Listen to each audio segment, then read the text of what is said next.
another thing we're working on, we've just finished, we've been working in partnership with Paututik, and we just finished doing an assessment of the impact that the Meadowbank Gold Mine is having on Inuit women and families in Kamanittuaq or Baker Lake.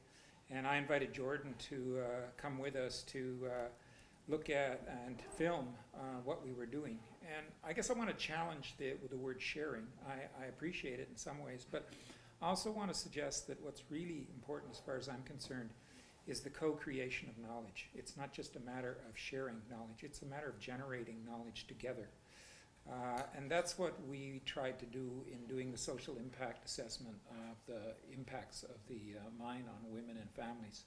So we did it with a training workshop. We set out to train a number of Inuit women to do their own research in their own community using instruments and approaches that they themselves developed in the course of this workshop.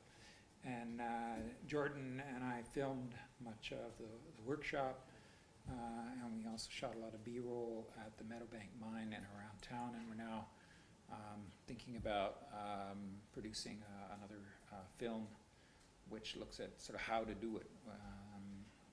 The idea of co-creating knowledge.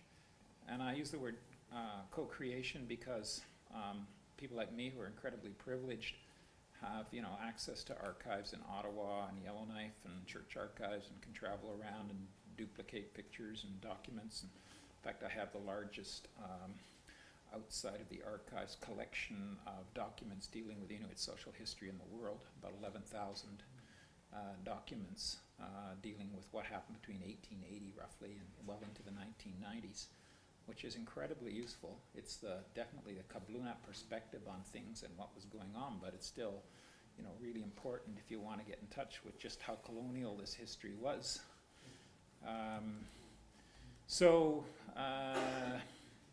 We've just submitted to Paututik the report that we did. It's huge.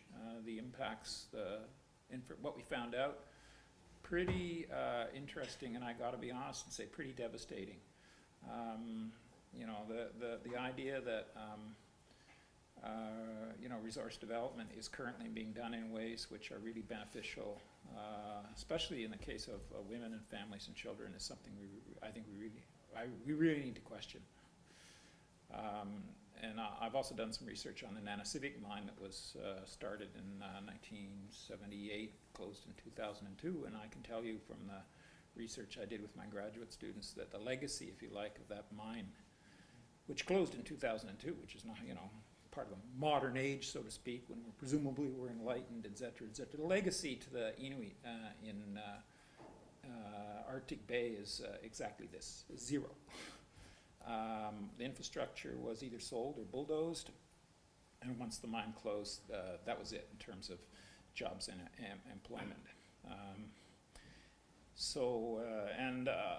The research we've done in Baker Lake makes me very wary of Inuit impact benefit agreements. They're all well and fine. They look good on paper.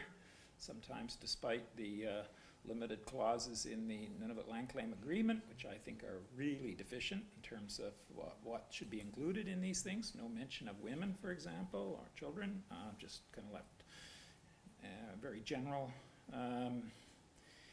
It's not what's on paper, it's what happens in practice. And I can talk about this at great length, but in actual fact, what's happened and what is happening in practice gives me, in terms of dealing with the needs, the real needs of people who are dealing with the impacts of resource development, gives me some real concerns.